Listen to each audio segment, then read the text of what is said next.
Bien, d'abord, je vous souhaite une excellente fête de Pentecôte à tous. Et évidemment, aujourd'hui, le sujet de la prédication du message sera le Saint-Esprit, avec pour titre Ce que le Père a promis. Alors, je vais vous faire travailler un peu. J'aurai besoin d'un lecteur de 1 Corinthiens 12, verset 13 et Tite 3,5.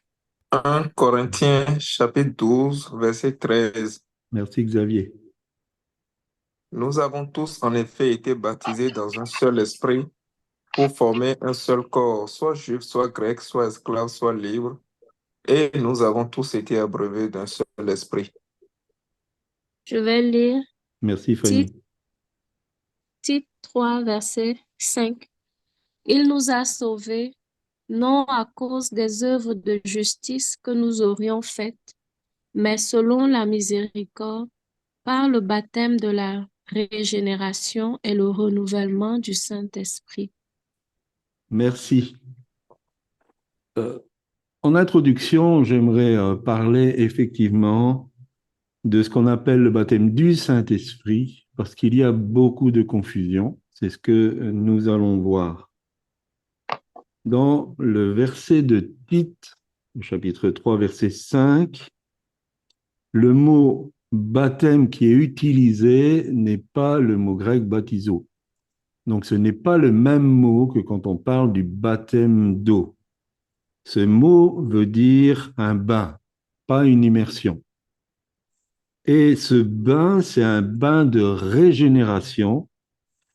Et ce mot régénération fait référence à la nouvelle naissance.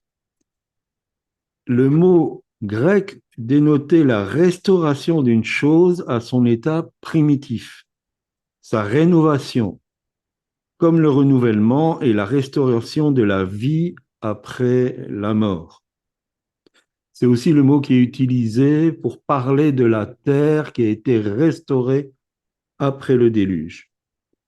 Et le mot pour renouvellement, c'est un mot qui veut dire un changement complet pour le meilleur. Donc, si on veut bien retraduire ce verset, et nous pourrions le faire par il nous a sauvés, non à cause des œuvres de justice que nous aurions faites, mais selon sa miséricorde, parce qu'il nous a plongés dans un bain de régénération qui est la nouvelle naissance. Et ceci amène un changement complet pour une position meilleure par le Saint-Esprit. Et nous lisons aussi Actes au chapitre 1er, le verset 4. Comme il se trouvait avec eux, il leur recommanda de ne pas s'éloigner de Jérusalem, mais d'attendre ce que le Père avait promis, ce que je vous ai annoncé, leur dit-il. Alors, la Pentecôte est une fête très importante pour les enfants de Dieu, parce qu'il s'est produit à la Pentecôte trois choses très, très importantes. Et nous allons les voir en détail. D'abord, la première des choses, c'est qu'à la Pentecôte s'est produit l'accomplissement de la promesse du Père. Mais quelle était cette promesse? Je vous laisse réfléchir un peu. Quelle était cette promesse qui s'est produite à la Pentecôte? Alors, je pense déjà vous entendre, les biblistes, de dire c'est la promesse de Joël. Alors oui, mais ce n'est pas de celle-là que je vais parler, en premier du moins. La promesse qui s'est accomplie, donnée par le Père, c'est celle qu'on trouve dans Ézéchiel, au chapitre 36, les versets 25 à 27, que je vous lis. Je répandrai sur vous une eau pure. Nous avons notre bain de régénération. Et vous serez purifiés. Je vous purifierai de toutes vos souillures et de toutes vos idoles. Je vous donnerai un cœur nouveau, nouvelle naissance. Et je mettrai en vous un esprit nouveau, le Saint-Esprit. J'ôterai de votre corps le cœur de pierre et je vous donnerai un cœur de chair.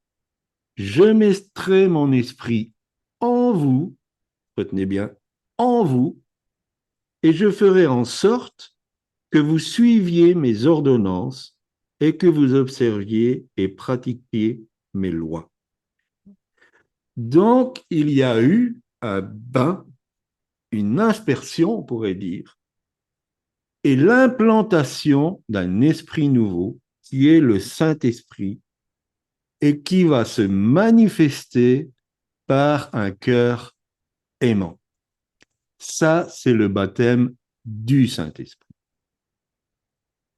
Le terme du, ça veut dire que l'agent, celui qui baptise, c'est le Saint-Esprit. Et qu'est-ce qu'il baptise? Il nous donne un cœur nouveau et il inscrit les lois dans notre cœur. Et il nous donne la capacité de les mettre en pratique. Donc, l'action est intérieure. Jésus a dit à ses disciples, le Saint-Esprit sera en vous. Et à la Pentecôte, le Saint-Esprit, promis par le Père, ce que nous avons lu dans Ézéchiel 36, s'est accompli. Le Saint-Esprit est venu dans les disciples. Ça veut dire beaucoup, beaucoup de choses.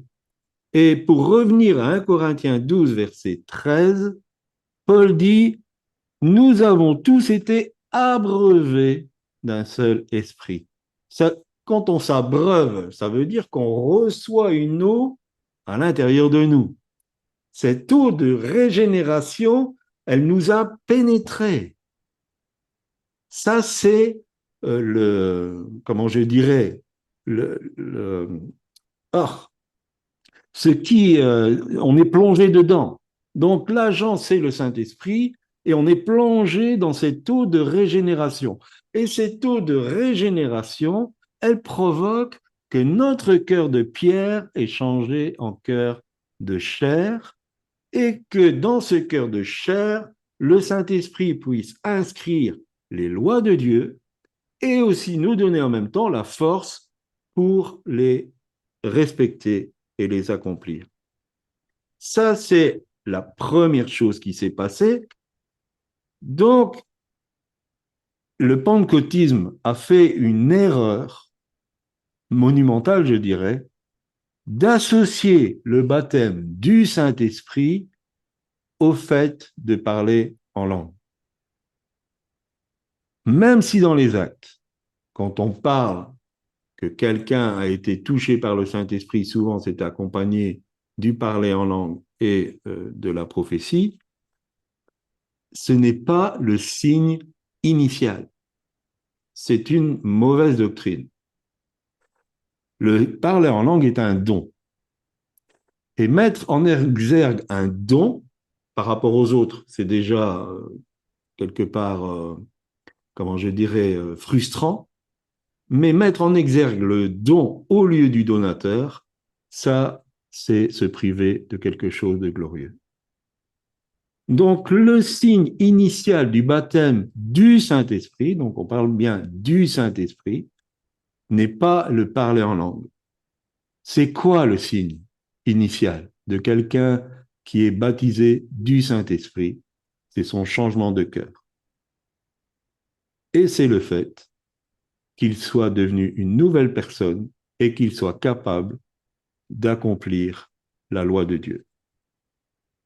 Donc, nous nous axons sur le baptiseur qui est le Saint-Esprit. C'est lui le donateur.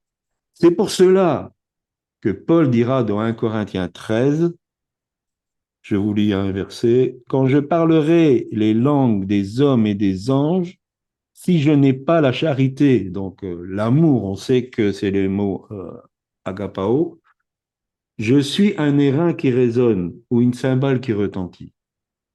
Parler en langue sans ce changement du cœur, non seulement ne sert à rien, mais les personnes qui parlent en langue et croient être sauvées alors que leur cœur n'a pas été changé sont trompées. Elles ne seront pas sauvées. Par contre, certaines personnes qui vivent dans la culpabilité parce qu'on leur a dit si tu ne parles pas en langue, c'est que tu n'as pas l'esprit, donc tu n'es pas sauvé, je veux vous annoncer cette bonne nouvelle.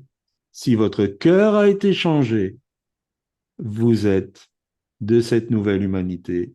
Vous êtes de ceux qui vont hériter du salut. Donc, la question n'est pas est-ce que je parle en langue ou je ne parle pas en langue. La question est est-ce que mon cœur a été changé? Est-ce que j'ai été baptisé du Saint-Esprit et que à ce moment-là, ma vie, elle a changé complètement? Et j'ai commencé à avoir un cœur qui aime. C'est ça le signe initial. Il y a aussi une symbolique très forte avec la Pentecôte. Il faut savoir que la Pentecôte était avant tout une fête juive, c'est pour ça qu'il y avait tant de personnes à Jérusalem, parce qu'elles venaient en pèlerinage. Et la Pentecôte fêtait, entre autres, le don de la Torah sur le mont Sinaï. C'est quoi la Torah? C'est la loi mosaïque. Ce qui veut dire que ce jour-là, comme la promesse d'Ézéchiel 36 est arrivée à accomplissement, de facto, ça veut dire que la loi donnée à Moïse devient obsolète. Puisque cette loi donnée à Moïse que personne n'avait pu accomplir, si ce n'est Jésus-Christ, maintenant est écrite dans ces nouveaux cœurs. Et le Saint-Esprit donne la capacité de les mettre en pratique. Je vous relis ce verset avec ce nouvel éclairage. Je répandrai sur vous une eau pure et vous serez purifiés. Je vous purifierai de toutes vos souillures et de toutes vos idoles. Je vous donnerai un cœur nouveau et je mettrai en vous un esprit nouveau. J'ôterai de votre corps le cœur de pierre et je vous donnerai un cœur de chair. Je mettrai mon esprit en vous et je ferai en sorte, c'est l'Éternel qui parle, que vous suiviez mes ordonnances et que vous observiez et pratiquiez mes lois. Donc j'aimerais dire, si vous imposez encore la loi mosaïque d'une manière ou d'une autre, ne fût-ce qu'un seul commandement, la parole de Dieu, elle dit que si on accepte un seul commandement, ça veut dire qu'on est tenu de pratiquer toute la loi. Si quelqu'un vous enseigne d'observer la loi mosaïque, il renonce à ce qui s'est produit à la Pentecôte. C'est-à-dire qu'il ramène à nouveau ceux qui l'écoutent, ceux qui acceptent de faire ce qu'il demande, ils reviennent à nouveau dans ce que nous avons lu dans Tite 3,5. Il nous a sauvés non à cause des œuvres de justice que nous aurions faites. Donc, ils se privent du salut, parce que ce salut-là, qui est dû au fait de ce baptême donné par le Saint-Esprit, ce salut-là n'est pas accessible si on veut faire des œuvres de justice.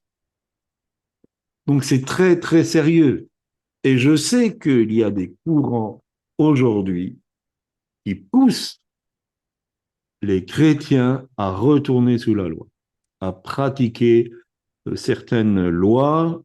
Pour certains, ça va dans le fait comment je dirais, de faire le tri dans son alimentation. Pour d'autres, il faut revenir au respect du sabbat.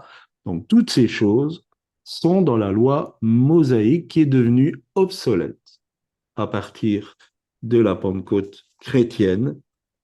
Et donc, nous sommes libres, nous, de cette loi. Qui plus est, Jésus-Christ l'a accompli pour nous. Et c'est pour ça qu'il dit qu'il n'est pas venu pour abolir la loi. Parce que la loi était bonne, elle était spirituelle. La loi n'était pas une mauvaise chose, mais elle était un précurseur, elle préparait quelque chose.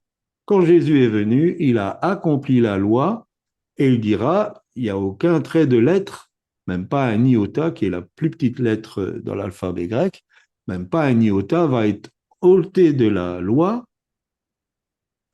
Et il a même dit que ceux qui enseignaient, mais il parlait aux Juifs, de faire cela serait petit, mais lui a accompli la loi pour que nous, dans ce qu'il a fait, il faut savoir que tout ce que Jésus-Christ a fait sur la terre, il l'a fait pour nous.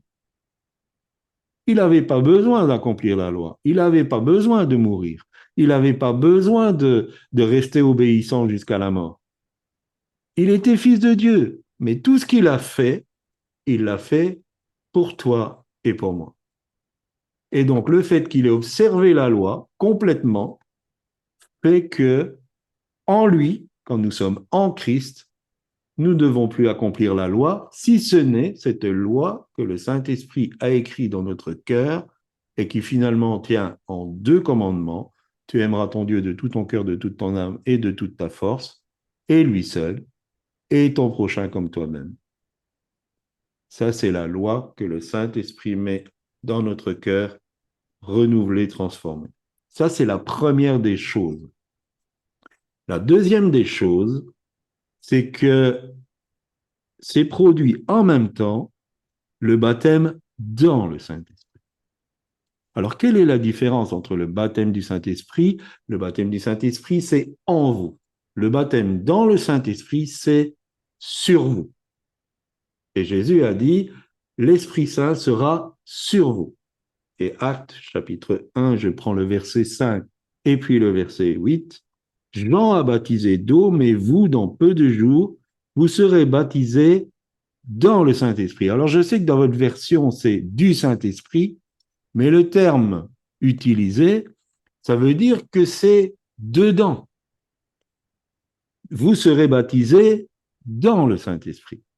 Mais vous recevrez une puissance, ça c'est le verset 8, le Saint-Esprit survenant sur vous, et vous serez mes témoins à Jérusalem, dans toute la Judée, dans la Samarie et jusqu'aux extrémités de la terre.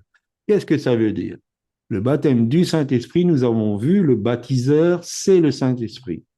Le baptême, c'est cette eau de régénération qui transforme notre cœur et qui fait qu'on soit capable d'accomplir la loi de Dieu. Ici, le baptiseur, c'est Christ. Et, comment je dirais, la matière dans laquelle on est baptisé, c'est le Saint-Esprit. Quand Jésus a été glorifié, il est monté auprès du Père et des mains du Père, il a reçu le Saint-Esprit. C'est ce qui avait été annoncé par Jean-Baptiste. Nous lisons dans Matthieu chapitre 3, le verset 11. Moi, je vous baptise d'eau pour vous amener à la repentance, mais celui qui vient après moi est plus puissant que moi. Et je ne suis pas digne de porter ses souliers. Lui, il vous baptisera dans le Saint-Esprit et dans le feu. C'est le terme grec, c'est exactement la traduction qu'on doit lui donner. Il vous baptisera dans le Saint-Esprit et dans le feu. Donc le baptiseur, c'est Jésus, et il nous plonge dans le Saint-Esprit et dans le feu. Et à la Pentecôte, il y a eu un vent violent, et puis l'onction est venue, et une flamme s'est posée, donc est survenue sur chacun des 120 qui étaient réunis, en une flamme. Le feu était là. Et ils ont été plongés dans le Saint-Esprit. Le Saint-Esprit, c'est l'onction. Quand on est plongé dans le Saint-Esprit, on reçoit l'onction. Et cette onction est une puissance. Ce n'est pas le Saint-Esprit qui est une puissance. Le Saint-Esprit, c'est une personne. C'est une personne de la Trinité. Jésus-Christ, le Père et le Saint-Esprit. Dieu est un, mais il se manifeste en 3 personnes différentes. Et pourquoi on peut dire que le Saint-Esprit est une personne? Parce que le Saint-Esprit manifeste les caractéristiques d'une personne. Qu'est-ce qui fait que vous êtes une personne à part entière? Alors, il y a trois choses. Vous avez une volonté, vous avez une intelligence et vous avez des sentiments. C'est ça qui fait votre personnalité, que vous êtes une personne à part. Alors, j'ai Rudy en point de mire. Rudy veut des choses dans la vie que moi, je ne veux pas spécialement. Et je veux des choses dans la vie que lui ne veut certainement pas. Il raisonne d'une certaine manière, et son raisonnement est basé sur plusieurs choses, mais je ne vais pas rentrer dans les détails. Et moi-même, j'ai une façon de raisonner qui n'est pas la même. Il aime des choses et moi, j'aime d'autres choses, ou différemment. Et j'espère qu'il n'aime pas Pasteur Corinne comme moi, j'aime Pasteur Corinne. Sinon, ça va poser des problèmes. Donc, mon fruit préféré, c'est les fraises. Je ne sais pas le fruit préféré de Rudy, mais peut-être que ce n'est pas celui-là. Oui. Donc, nous avons des choses que nous aimons différentes. C'est ce qui fait notre personnalité.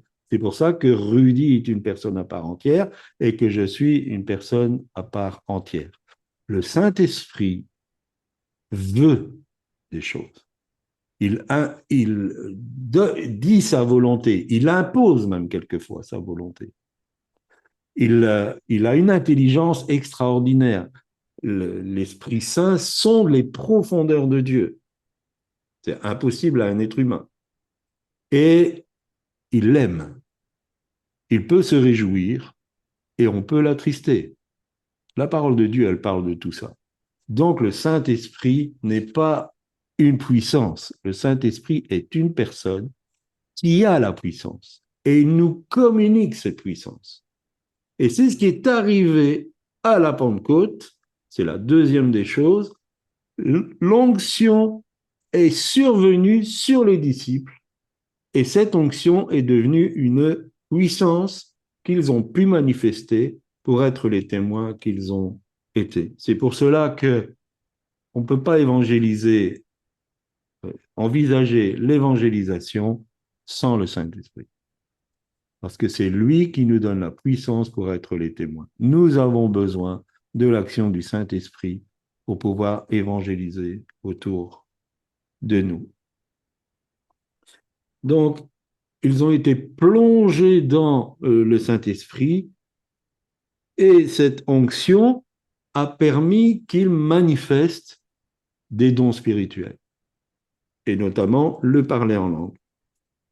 Et il faut savoir que le parler en langue est un symbole prophétique parce que ce qui a divisé les langages, c'est la tour de Babel. La tour de Babel, je ne vais pas trop rentrer dans les détails, c'est, comment je dirais, une icône de la fausse religion. Et les hommes voulaient d'abord se rassembler pour ne pas obéir à ce que Dieu avait demandé, de peupler toute la terre. Ils voulaient se faire une tour qui monte jusqu'au ciel pour pouvoir y mettre des sacrifices pour les divinités. Donc c'était la fausse religion, c'est une icône de la fausse religion. Et les langages ont été confondus, ils ne se comprenaient plus. Donc Babel, ça a été la dispersion, ça a été la division. Et le parler en langue est une icône du rassemblement, où Dieu réunit les êtres humains de toutes les races, de toutes les nations, de toutes les ethnies en un seul peuple. Et nous sommes, si nous avons reçu ce cœur nouveau, nous faisons partie de ce seul peuple. Et à la Pentecôte, le fait du parler en langue et que les pèlerins qui étaient là comprenaient ce qui était dit était une icône que Dieu veut maintenant se rassembler à un peuple, que nous soyons de telle race, de telle nation, de telle ethnie, Pour Dieu, ça n'a plus d'importance. Nous sommes un seul peuple et nous sommes greffés au peuple juif. Et donc Jésus avait annoncé que le Saint-Esprit serait en nous, qu'il serait sur nous et qu'il serait avec nous. Et le fait que le Saint-Esprit est avec nous, ça veut dire que nous manifestons l'onction là où nous nous trouvons et jusqu'à un certain domaine. C'est pour ça que quand Pierre marchait, rien que son ombre guérissait les malades. C'est pour ça que des linges qui avaient touché Paul, qui avaient touché son corps, quand on les imposait, quand on les mettait sur des malades, ils étaient guéris. Il faut savoir qu'il y a une femme, comment je dirais, qui a eu un ministère très, très puissant, qui s'appelait Maria Woodward Ether. Et donc, elle a fait des campagnes d'évangélisation. Il y avait une manifestation de l'onction de Dieu extraordinaire. Il faut savoir qu'à un certain moment, il y avait des personnes dans les champs, donc des fermiers. Ils se trouvaient à 80 km du lieu de la réunion. 80 km. Et ils tombaient dans leur champ à genoux sous une conviction de péché. Il y avait une onction extraordinaire qui se manifestait dans un rayon de 80 km. Donc ça, c'est l'onction qui est avec nous. Ce que je dis là cet après-midi, c'est pour tous. Parce que Dieu veut que nous soyons tous baptisés du Saint-Esprit, que nous soyons baptisés dans le Saint-Esprit et que le Saint-Esprit soit avec nous. Donc ça, c'est les deux choses. Et la troisième, c'est que ce jour-là, c'est la naissance de l'Église. L'Église est née ce jour-là. Pourquoi l'Église est née ce jour-là? Parce que le miracle de la nouvelle naissance s'est produit à ce moment-là. Même si les disciples et ceux qui étaient là priaient, ils étaient encore pratiquants dans le judaïsme. Mais ils sont devenus l'Église chrétienne à partir du moment où ils ont été baptisés du Saint-Esprit, comme je l'ai bien expliqué. Et donc, ce qui est important aussi, c'est que l'onction de la Pentecôte a ranimé le prophétique. Il faut savoir qu'entre le dernier livre de l'Ancien Testament et les évangiles, il s'est passé une période de 400 ans. Malachie avait vécu 400 ans avant la venue de Jésus. Et donc, pendant ces 400 ans, c'est le silence de Dieu. Il n'y avait plus de prophétique, nulle part. Et à partir de la Pentecôte, le prophétique s'est manifesté à nouveau. C'est pour cela que nous disons que l'Église, et spécialement celle des derniers temps où nous sommes, sera apostolique et prophétique. Parce que l'Église naissante a été apostolique et prophétique. Et Salomon disait déjà je ne sais plus si c'est dans l'Ecclésiaste ou dans les Proverbes, il dit, ce qui a été, c'est ce qui sera. Et ce qui a été au début sera à la fin. Parce que l'Église que Christ bâtit et qu'il va revenir chercher sera comme celle qui est née à la Pentecôte. Elle sera apostolique et prophétique. Alors quand je dis apostolique, c'est qu'elle ne sera pas dans le mouvement des églises apostoliques, ça veut dire qu'elle sera bâtie sur le fondement apostolique, qui est la déclaration de Pierre de la divinité de Christ et qui aura la doctrine apostolique et qui manifestera le prophétique.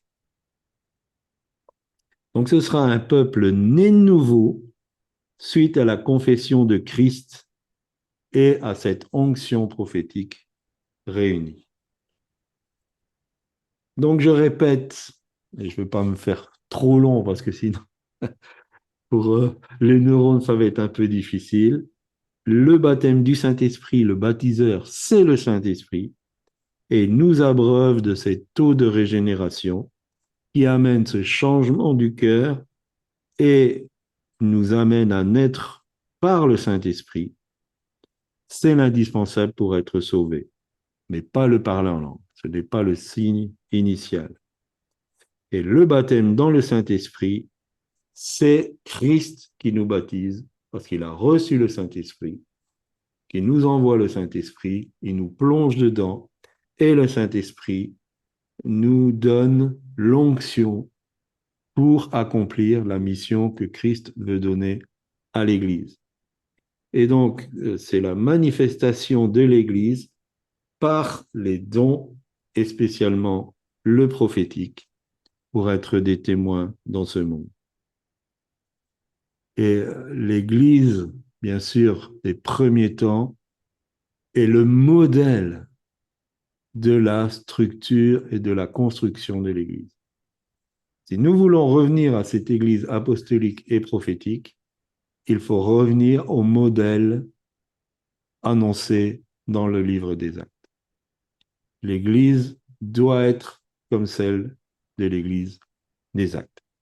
Je ne comprends pas comment les enfants de Dieu, les serviteurs de Dieu, peuvent croire que quand l'Éternel a parlé à Moïse, il a montré les plans du tabernacle dans les détails, avec toutes les mesures, avec tous les détails. Si vous lisez le livre des Nombres à un moment donné, ou le livre de l'Exode, à un moment donné, il faut s'accrocher. C'est un peu difficile, toutes ces mesures, toutes ces choses pour construire le tabernacle. Si l'Éternel a donné tant de détails à Moïse pour construire le tabernacle, qui était un temple mobile provisoire, est-ce que pour construire l'Église, il va dire aux hommes, bon, faites comme vous voulez? Non. Il a donné des consignes précises. Ces consignes, elles ont été données par le Saint-Esprit et nous les retrouvons dans le livre des Actes par rapport à ce que les disciples ont fait avec ces consignes. Et comment ils ont construit l'Église, nous devons la construire.